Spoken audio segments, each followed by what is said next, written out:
أهلا بكم مشاهدينا الأعزاء في حلقة جديدة من برنامج البعد الرابع، وحلقة أخرى من سلسلة تجارة الحرية.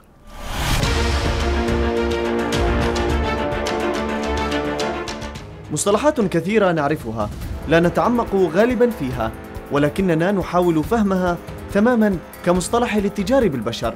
ولكن المفارقة أن غالبية المعلومات التي لدينا مغلوطة أو منقوصة. لذا وبعد الدراسة رأينا أن نتوسع في هذا الموضوع ونبحث حوله. وقع الاختيار على الولايات المتحدة الامريكية في هذا الموضوع بالذات، خاصة لأنها ومنذ 13 عاما لديها قانون مختص بمكافحة هذه الجريمة. أثناء البحث والترتيب لهذا الموضوع رأينا أن نبحث عن اسم الأردن وشركاته، لنجد أن هناك حالات لشركات أردنية منخرطة بهذه التجارة بأمريكا، الأمر الذي أكد لنا وجوب استكمال تحقيقنا. Is a problem in every country of the world. I started working on this issue in 1993, so really 7 years before the federal government here passed the first Trafficking Victims Protection Act. This is not just a problem in the United States, it's not just a problem in Jordan. أعددنا سلسلة حلقات أسميناها تجارة الحرية، نسلط فيها الأضواء على التجربة الأمريكية في هذا المجال بهدف الاستفادة من خبرة تهم الإنسانية.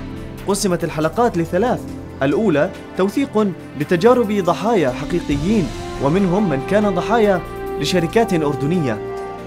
Paid the recruiter, they traveled to Kathmandu, they got on a plane, they went to Amman. It's really hard, man. When they landed, their passports were taken, and they were taken, we believe, to a lot compound in Amman. That was a moment that I will never, ever forget about it in my life. My mother was a prostitute and my father was a pimp. الحلقة الثانية تتحدث عن المؤسسات والهيئات التي تهتم برعاية الضحايا والوقاية من هذه الظاهرة، إضافة لوضع منطقتنا العربية تشريعياً وقانونياً. That 21 million people live in slavery today. القانون العربي الوحيد اللي فيه نص صريح يعاقب المستفيد هو القانون السوري. These people come from a variety of backgrounds. Some of them were trafficked here. Some of them were abused by their parents. الحلقة الثالثة تتحدث عن المؤسسات الأمنية والهيئات الحكومية التي تكافح هذه التجارة، وتسلسلنا فيها من المستوى الفيدرالي وصولاً إلى المستوى المحلي. We have a sexual assault unit, a domestic violence unit, and a crimes against children unit, as well as human trafficking. The people that are looking to exploit, juveniles involved in the sex trafficking, to come to us, and we will charge them with crimes as well, yes.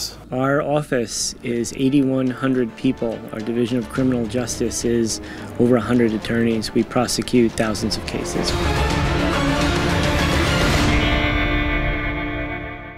عندما تكون الجريمة واقعاً وضحاياها كثر، فنحن فعلاً بحاجة لأدوات لنكافح أثرها.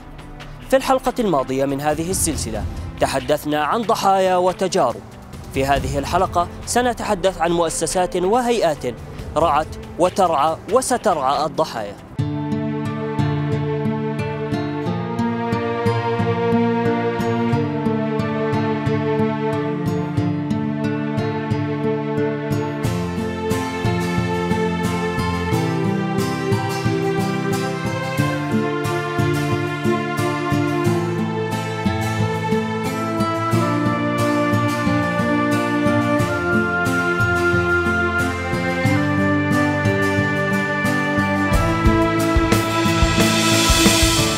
إذا أردنا إطلاق حكم الظاهرة على شيء فلا بد من إحصائيات تؤكد قولنا.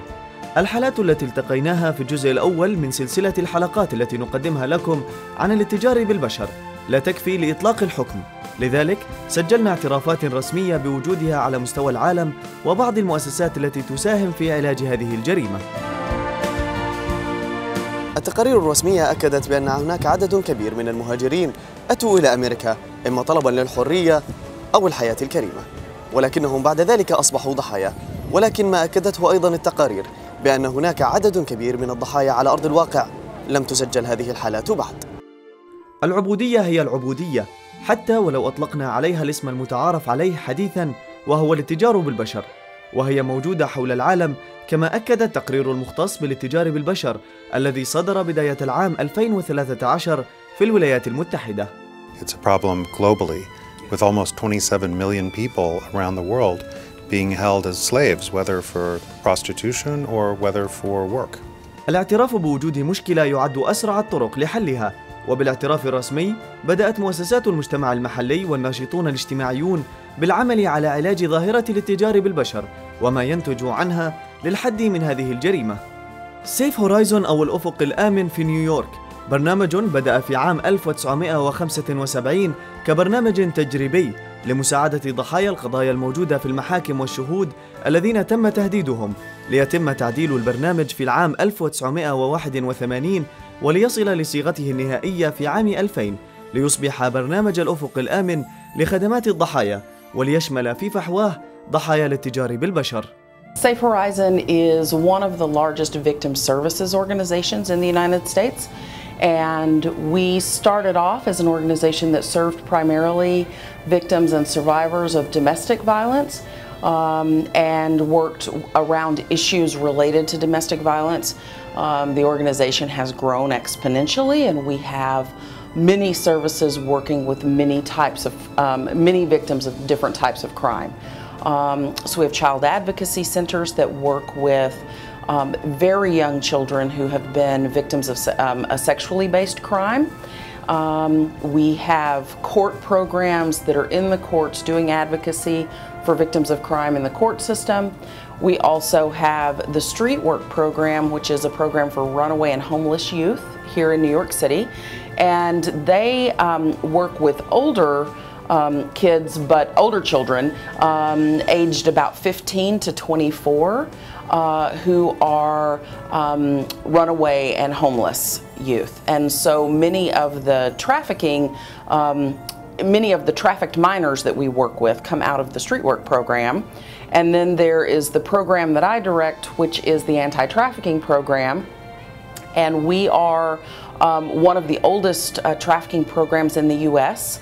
We are the largest trafficking program on the East Coast, and we work with all victims of all types of trafficking. So we work with men and women, we work with adults and children, we work with people who are U.S. citizens and people who are born outside of the United States, so immigrant populations as well.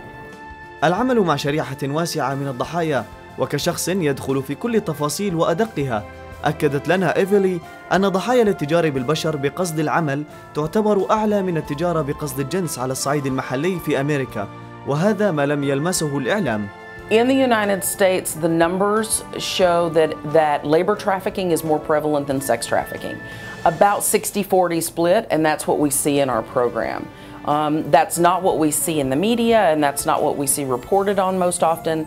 That's also not where the prosecutions lie. Most of the criminal prosecutions are for sex cases. Sex cases tend to have multi-victims and are easier to prosecute, and our prosecutors have limited resources. So when you see that, I think the prevalent school of thought is that sex trafficking is happening more often than labor trafficking, but what the numbers show us is that it's more labor than sex.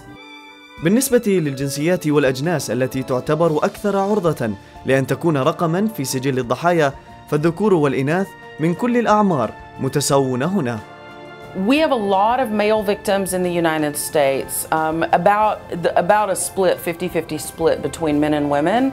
I think if you're talking about other parts of the world, women and children are some of the most vulnerable populations around the world, and so it depends on where you are. What we see here, we have more women than men in our program, but that's just the way that it is right now. That could change tomorrow, it could change next week. And I think that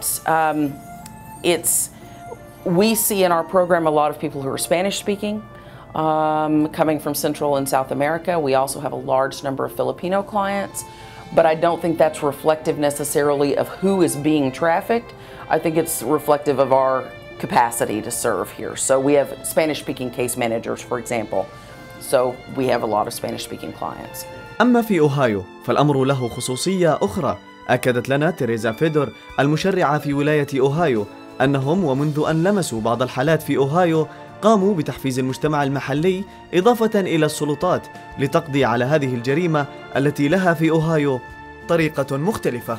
We needed to change the laws where the perpetrator, the pimp, the trafficker, would walk away from the halls of justice, and the victims were the first people to be arrested.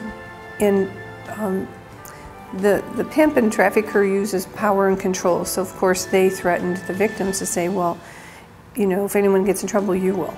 They knew the rules of society. They knew exactly how they worked, which is how they victimized so many, you know, thousands and thousands of victims. آلاف وآلاف من الضحايا كما قالت تيريزا، ولكن الشيء الذي يعتبر صادما أن كثيرا من الحالات في أمريكا تسجل ضد أحد أفراد العائلة. The idea in America where we help our children understand the stranger danger, don't let anybody do anything to you. Well, it's not the stranger. It's the familiar person in the family. Many families throughout many generations have been operating this criminal activity. They have children to raise children to sell children. The law that I'm working with right now, parental rights will be taken away if they are trafficking their children. And we have many sad cases, but many of the wonderful people that I've met, you know, they have such an incredible view of how just our society is, you know, and what happened to them.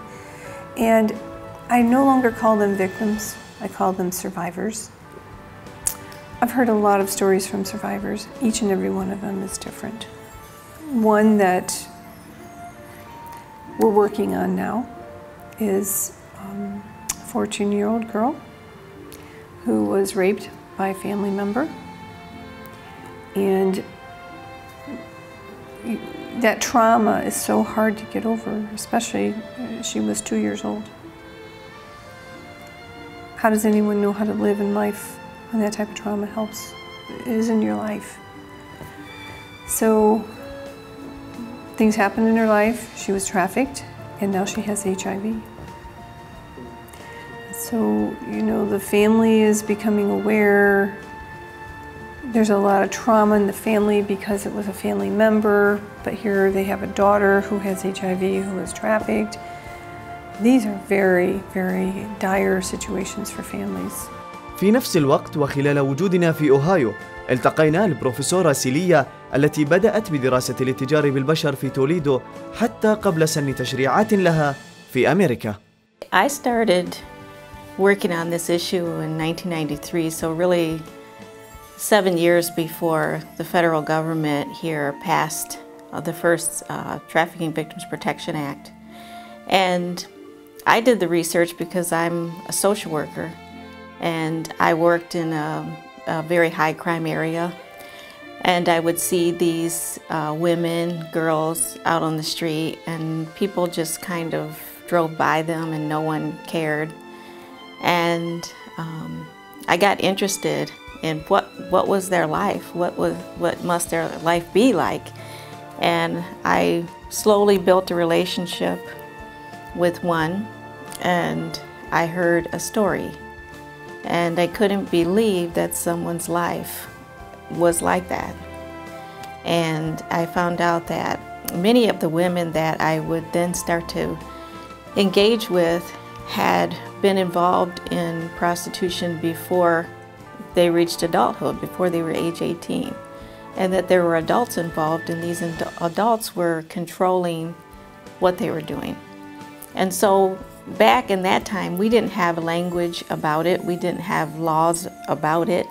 We didn't look at it as them being the victim. We looked at it as teenagers committing a crime. من أهم ما نعد البحوث لأجله هو السبب الذي كان وراء ظهور جريمة أو حتى انتشارها، وهذا ما سألنا عنه سيليا، غير أننا يجب أن لا نغفل خصوصية توليدو. The main reason, if I had to say one word, I would say vulnerability. Vulnerability is the common denominator among all kids. And it could be black kids, white kids. It doesn't matter about your socioeconomic status. It doesn't matter if you have one parent or two parents. what matters is if you're vulnerable. And vulnerability can be caused by a whole host of things. You could be a child abuse victim. Well, that's going to make you vulnerable. Or if you live in poverty, that's going to make you vulnerable. But there are traffickers that will set their sights on a kid, and they might send a young guy to ask her out on a date. He takes her out on a date. He's 15 or 16. He gives her the date rape drug. He and his buddies rape her, take pictures of her, and they can use those pictures and say, well, every time I text you, you better come out and make this money, or else I'm going to show these pictures to your family, to your school, you know, and he can create this vulnerability. So, but vulnerability really cuts across all types of kids, and that's the key reason that a kid would get involved. بحوث ودراسات تجريها مؤسسات تعنى بضحايا الاتجار بالبشر، وبعض الحقائق عن الشرق الأوسط والدول العربية من أمريكا بعد الفاصل.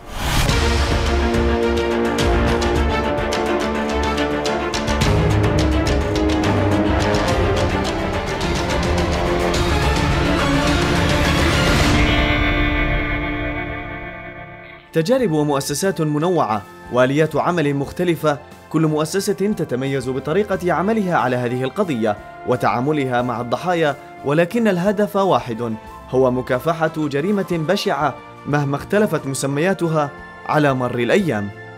بولاريس منظمة غير ربحية تساعد في الحد من انتشار هذه الجريمة وحماية الضحايا، وحصلت مؤخرا على منحة من شركة جوجل العالمية لنشر تجربتها في العالم أجمع. Polaris Project is an anti-human trafficking nonprofit based here in Washington, D.C. We've been in operation since 2002, so just over 11 years now. And our focus and our mission is the eradication of modern-day slavery, so addressing all forms of human trafficking, both sex trafficking and labor trafficking, as it affects men and women, adults and minors, foreign nationals and U.S. citizens in the U.S. and around the world. Polaris Project operates several different programs. So we have a policy team, and they work on creating federal and state legislation here in the United States that outlaws human trafficking, that ensures protections for victims of human trafficking.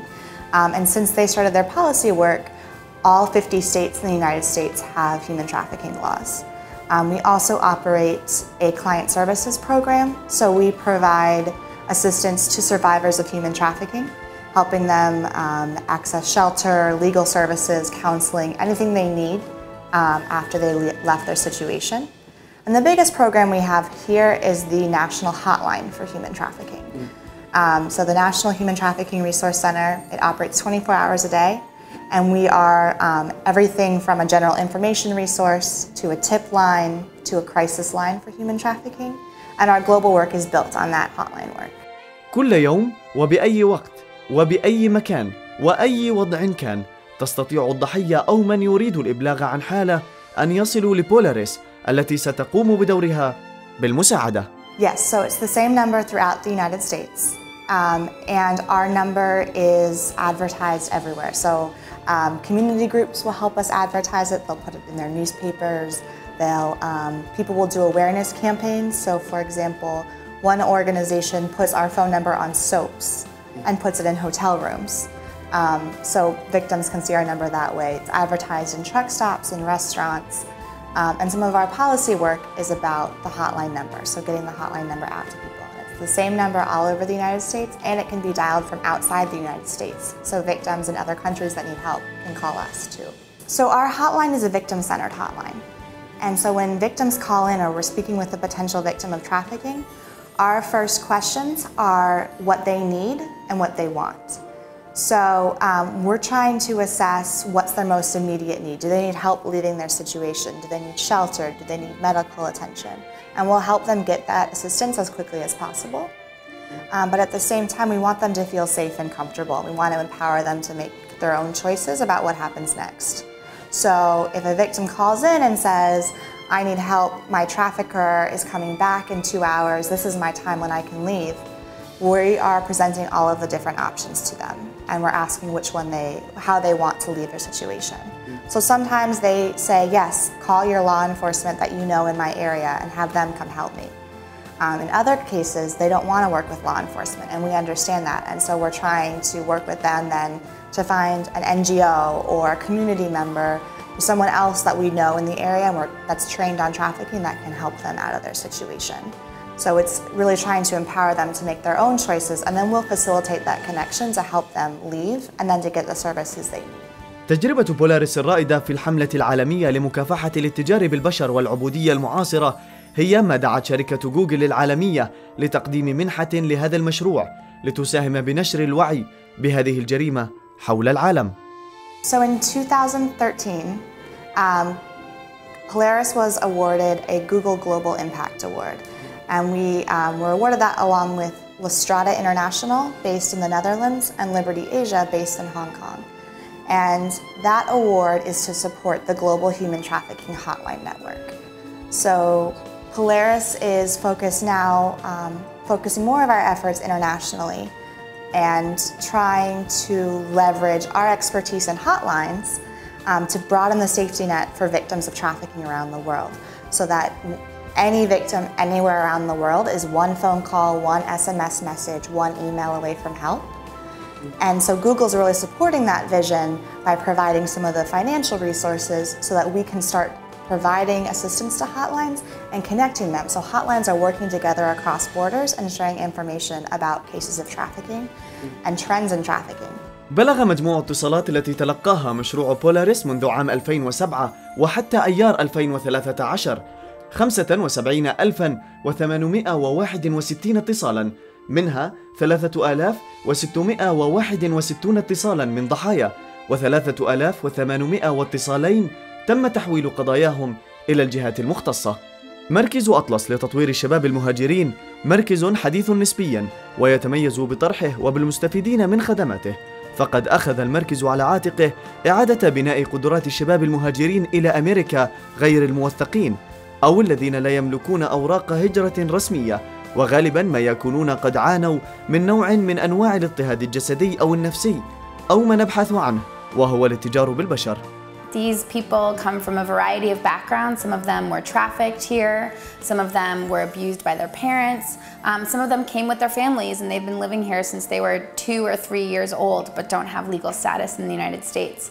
So we provide comprehensive services to them, from legal representation, we have English classes, we have a book club, and a variety of places so that they can feel safe and accepted and we can help them realize their goals.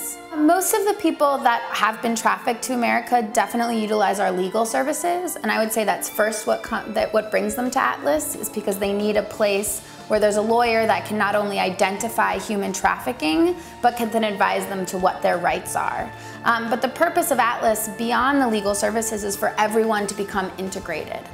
Because most undocumented people, even if they weren't trafficked here, which many of our clients were, but a lot of them have been exploited in one way or another. So there's still that common understanding and common ground that they come from. But most of the trafficked clients do access our legal services. لورين محامية، وهو الأمر الذي ساعدها كثيراً في حماية المستفيدين من المركز، فالقانون لن يفيدك إذا لم تعلم بوجوده، وهناك صعوبات أخرى تواجهها وذكرتها لنا. For example, I'm a lawyer, so I represent young people with their immigration cases. So if somebody, for example, was the victim of a crime, they can apply for certain types of legal status in the United States, and I help them do that. We also have things like this afternoon, we have a program called CASA, which stands for Community Arts Social Action, which is a youth-led arts groups about how immigrants are portrayed in the media. We have movie nights, we have support groups where young people come in and find out about everything from banking to how to get public services, public benefits. We have political discussion nights where we talk about current events, and so it's really a variety. الأرقام والإحصائيات لجريمة الاتجار بالبشر تتزايد في أمريكا، إلا أنها ما زالت غير واقعية بحسب رأي لورين، التي أكدت أن الوعي ما زال مفقوداً عند كثير من الشرائح في المجتمع. You know, I think that the hardest thing that a lot of victims face is even after, obviously the trafficking is horrible and traumatic, and I don't think there's anything that could be considered harder than that. But a lot of times, even after somebody has left the trafficking situation, there aren't the support services in place to help them get to that next step. So for example, there are very, very few shelters for specifically trafficked people.